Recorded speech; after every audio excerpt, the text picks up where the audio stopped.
Welcome to this study through the book of Jude in the New Testament. Today what we're going to be doing is we're going to be taking a look at another apocryphal book that Jude seems to reference. We looked previously at 1st Enoch, and now we're going to look at the Assumption of Moses. The Assumption of Moses. Now, this is a very interesting subject, and I wanted us to really take one episode in this series and focus just on the Assumption of Moses. I think part of what is so interesting to people who come to the book of Enoch is they find it interesting that it has Jude in a canonized book of the New Testament referencing things that are not canonical books and that we don't have good reason to believe is from a prophet or authentic in that way, and shouldn't be canonized. And so why does he do this? Why does he use these things? And so we're going to talk a little bit about the Assumption of Moses today. That's going to be what this video is all about. And so let's first say, again, what we said with respect to 1st Enoch about what Jude is likely trying to do. Now, I laid out several options there, and I'm not going to rehash all of that material. You can just go check out the video that's on 1st Enoch, and you can figure all that out there. But one thing I do want to say that we said there is my particular persuasion about the use of 1st Enoch and about the Assumption of Moses is that Jude is pointing to something that was somewhat popular in the culture and using it as illustrative material. And in fact, we do this even today. We refer to, even with biblical characters, we will kind of create some fan fiction. You'll remember before I said that I think 1st Enoch and this Testament of Moses, we'll get into that, and the Assumption of Moses are fan fiction, basically religious fan fiction. And we do stuff like that even today. And I think in a way that a preacher could reference things like I think that Jude is doing here without it being that big of a deal. Before I used the example of, say, one of the Narnia movies came out. And of course, in Narnia, Aslan the lion is representative of Jesus, or is Jesus. And famously, there's a line that says, Aslan is no tame lion. Well, if someone said something very important about one of God's attributes and then said, Aslan is no tame lion after all, no one listening there would think, oh, well, he's referring to God. He thinks God is a literal lion, or that his name is actually Aslan. Of course, that would be silly. I thought of another example that is actually popular right now where this is being done very straightforwardly, and that is in the popular biblical or Bible television program, The Chosen. I've just started watching this. I've come late to The Chosen, but I was interested to find out that from the first episode, there's all this fan fiction. There's all this extra material. Now, they wouldn't call it fan fiction, although that is what it is. They would just say, hey, we're using some literary license to couch the biblical story and, whatever they say about it. And most Christians in America have not had too much of a problem with them doing that. I mean, most of the most theologically conservative evangelicals I'm aware of have said glowing things about The Chosen, I think it's called The Chosen. So today it seems like I could make reference. Well, it's like when Jesus went and encouraged Mary Magdalene in episode 1 or whatever. And, the thing about it would be is everyone who had seen the show might know what I was talking about, but they wouldn't think I was referring to that as something that was biblical. Now, frankly, I wouldn't actually do that because people today are not all that biblically minded, and they might think that that was actually something in the Gospels, whatever particular thing had the fan fiction in it. So, but the point is, you can see easily enough how this might have been done with a similar thing in Jude's day, something that was popular and all that sort of thing. That's my favorite explanation for this. I'm not teaching it to you dogmatically. It is speculation, and there are other options on the table. But that's kind of how I treat these things. Now, let's move forward with this, and let's see what it is that he's referring to out of this book, possibly the Assumption of Moses. First, let's take a look at the at the biblical data that we're looking at. We'll open up our notebook of sorts here, and we'll see here it says in Jude verses 8 and 9, yet in the same way these people also, dreaming, defile the flesh, reject authority, and speak abusively of angelic majesties. But Michael, now this is what I really want you to get notice and take note of here in verse 9. It's all in blue. But Michael the archangel, when he disputed with the and that's like a court case, like debated the legal ramifications or something, with the devil and argued about the body of Moses, did not dare pronounce against him an abusive judgment, but said, "The Lord rebuke you." Now we're going to talk more about what this is all, what the point Jude is trying to make here later on. But what I want you to notice here that's very interesting is this is very strange. We would almost expect this to be something in the Old Testament that Jude is referencing, but it's not something in the Old Testament. It's something that comes from this apocryphal book that we could refer to as the Assumption of Moses. Now, let me just go ahead and explain a little bit about where we are with this before we go on. And you'll hear some people, what I found particularly interesting about this is that you'll hear some people say about the Assumption of Moses. Now, this comes from a document that we don't have.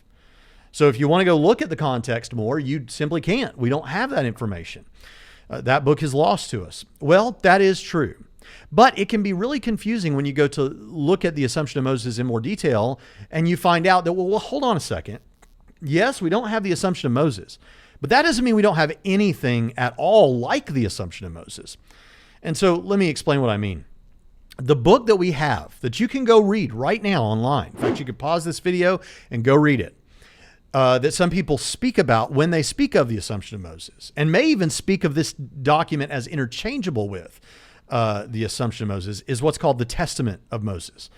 Now, the Testament of Moses is an apocryphal book that was discovered by someone named Antonio Siriani in the Biblioteca Ambrosiana in Milan, and it was published in 1861. It was found in the middle of the 1800s and published in 1861. Now, this is considered to be what we could refer to as the Testament of Moses because it seems to be in the form of a document like that. And basically what you have is you have Moses and Joshua discussing revelations that have been given to Moses. And so there's more information there, and it's interesting. It's not canonical. There's no reason to believe that Moses wrote this or anything like that. But it is interesting, like a lot of these apocryphal books. Now, the thing is, it ends, and it doesn't end naturally. We only have what we have from this particular document. And some people believe that what happened was there was this other document called the Assumption of Moses. This is the Testament of Moses. There was another one called the Assumption of Moses. Now, we have early sources from, the history of the church that do seem to indicate there was such a document, the Assumption of Moses. And the theory that a lot of people have is that the Assumption of Moses and the Testament of Moses were two separate documents, but like happens sometimes, they were woven together and then they were held together. You found one, you found the other a lot of times in people's homes and things like that is the idea.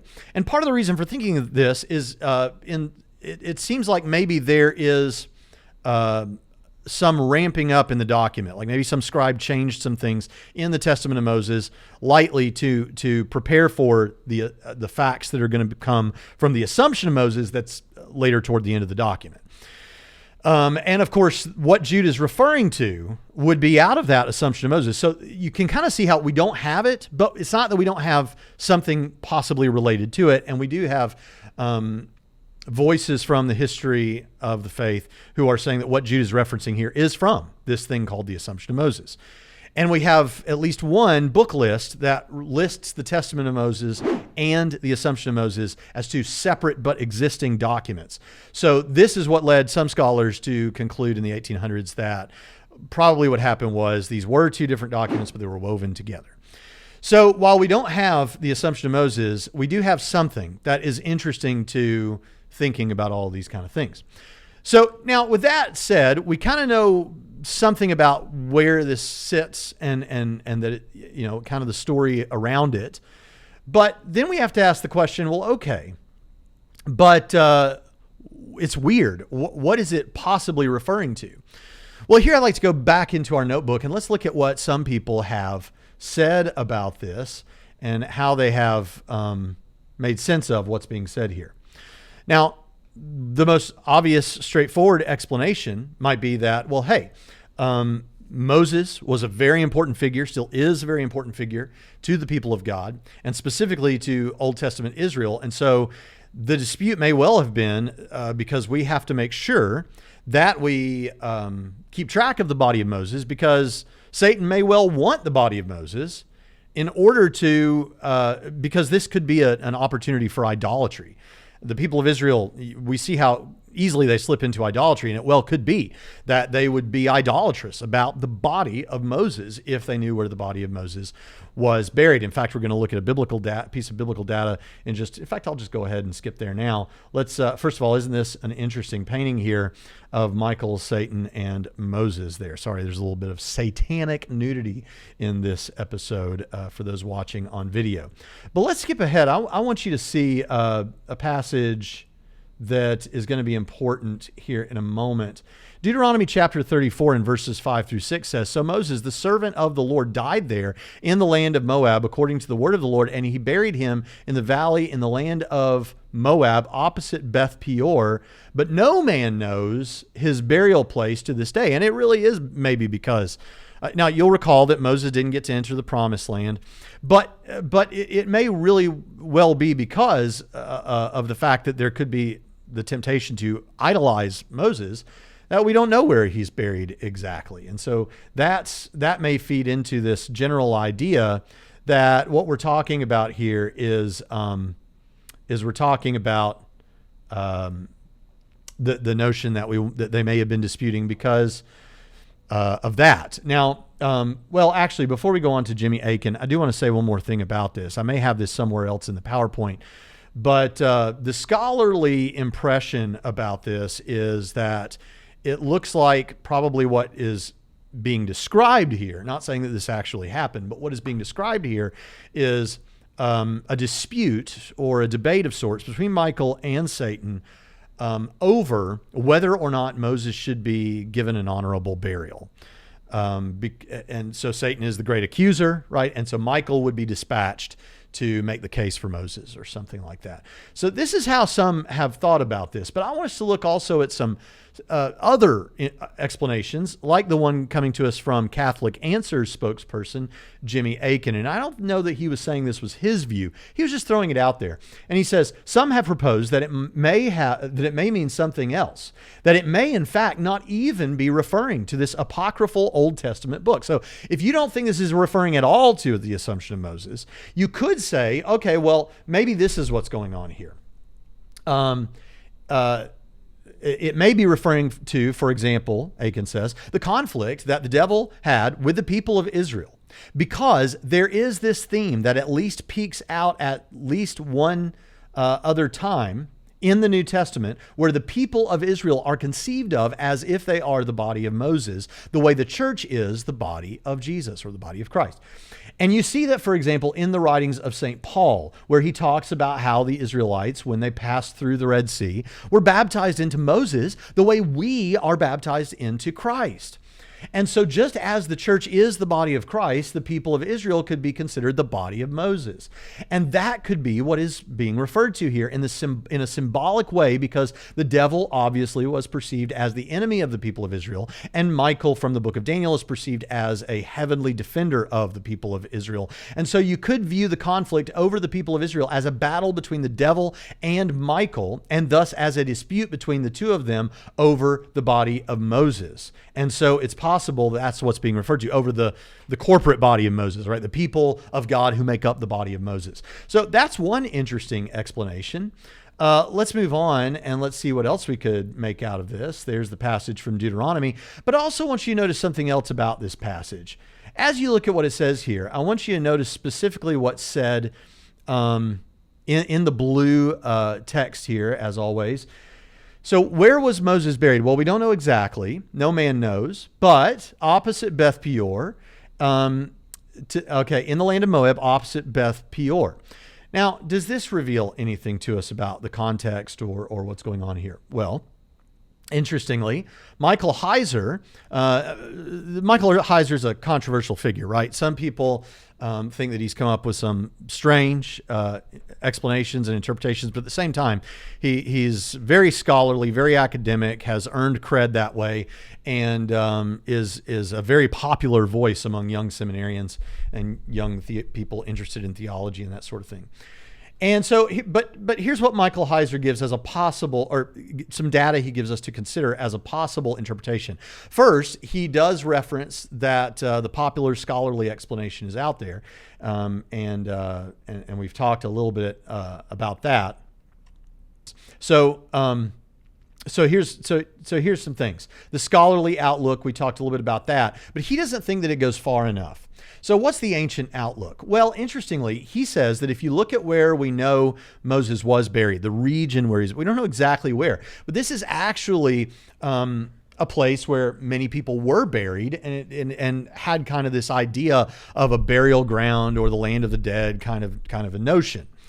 And so if you understand it that way with this ancient outlook and this location in mind, then what you could have before us here is that similar to the about Moses getting an honorable burial and all of that, Satan is the accuser, and of course we don't want anybody idolizing the body of Moses. But further than that there is actually a debate about whether Moses should be allowed into the underworld or something this way. This is something that Heiser thinks is important to remember in terms of what the context is. Now, that doesn't have to impact your theology necessarily, but it does have to impact how it is that a person of the time might have heard this, thinking about what they knew of geography in that day. Okay, so let's make one final sort of point about this, and that is what Steve Gregg has to say on Michael and Satan. These two characters may have similar rank. Now, there is reason to believe that there is a ranking system in the Bible for angels. We just aren't given all the information that we want about that. Now, there are ranks that are given in a document called Pseudo-Dionysius. Dionysius the Areopagite, you'll recall in Acts 17, was one of the converts Paul had at the Mars Hill situation there in Acts 17. And so someone may have, it seems like they have written in the name of this Dionysius or some other Dionysius. And so you have what's called Pseudo-Dionysius, right? And so we have this listing out of all these different ranks of angels and demons and all of that, but that is just speculation. So, but we do have reason from the Bible to believe there is rank, and and it looks like Steve Gregg wants to say, to him, it looks like Michael and Satan have a similar rank. Okay. And the point he wants to draw out of this is that while we, living in the culture, sometimes in a cartoon fashion, may see what looks like some sort of a duality between good and evil, where you have God is this ultimate good force and Satan is this ultimate evil force. This is not correct. This is not at all what the Bible gives us. Satan is not anywhere on the level of God. And instead, Satan looks like he's more on the level of Michael in terms of status or whatever. And this may help us understand exactly what it is that Michael is saying, because first of all, let's look at some reason to think that. First of all, Michael is disputing with Satan, and that seems like there's some balance there. But then in Revelation chapter 12, verses 7 through 9, it says, "And there was a war in heaven, Michael and his angels waging war with the dragon. The dragon and his angels waged war, and they did not prevail, and there was no longer a place for them in heaven. And the great dragon was thrown down, the serpent of old, who is called the devil and Satan, who deceives the whole world." So there's no question about who we're talking about, Michael and the deceiver Satan. And there was this war that happened. And it at least does look like that Michael and Satan seem to have been on equal footing there, similarly, except we see who wins, right? So if we take this as evidence, and of course the situation we're looking at in Jude as some kind of evidence that there seems to be a similar ranking between these two, it just draws out this notion that Satan is not at all on par with God. But then also, what we want to note about this is that Michael doesn't even, let's just go back to Jude. Let's go back to where we are in the book of Jude. Let's get back to our first slide. Sorry, I'm not as good at changing slides in this software as I would like to be. But here we see, almost there. There we go. Notice what it says. It says, yet in the same way, these people also dreaming defile the flesh, reject authority, and speak abusively of angelic majesties. And Jude's point seems to be that Michael, the archangel, when he disputed with the devil and argued about the body of Moses, the point is he didn't even dare to pronounce against him an abusive judgment. And we're talking about none less than Satan here. But instead, what does Michael say? The Lord rebuke you. So here's Michael speaking to someone none less than Satan himself. And he's not saying the kind of things look, in other words, look how cautious Michael is being about even talking about Satan. And yet here these people are acting this way about authorities and speaking abusively of majesties and all this kind of thing. So that's an interesting point to make. All right, so with that, I just want to say a few closing remarks on this video. I think that these apocryphal books are worth your time to read. You've just got to remember that they aren't canonical. They can help to inform your understanding of the context, the ideas, the sort of literature that was out there at the time. Some of the books of the New Testament were written in after. And before, in some cases, like First Enoch was begun 200 years or 300 years before the time of Christ. But it gives you some idea around these things. But you've got to be careful because it can still mar your understanding of the context in some ways. For example, if you're looking at a book that was written several hundred years after the fact that is apocryphal, and you're thinking of it as though it's something that informs your understanding of the time of the first century, maybe it does. Maybe not, because it is also culturally removed from that time. So these are things you got to keep in mind, but there is value in understanding something of the way that the person living in the age when the biblical documents of the New Testament were being written might think about certain things, what they were listening to, what their cultural myths were, and the apocryphal books they would read. It can help out. You've just got to be cautious about what you're reading. You don't have to be some PhD or anything. Just make note of whatever you're reading was written. And then notice mistake or places where it's not consistent with the canonical books. I mean, that's very important. In any case, I hope this has been helpful in understanding something about the Assumption of Moses, the Testament of Moses, and why Jude might be using these things to make the point that he makes. I hope this has been a blessing to you, and I'll see you next time on Trinity Radio.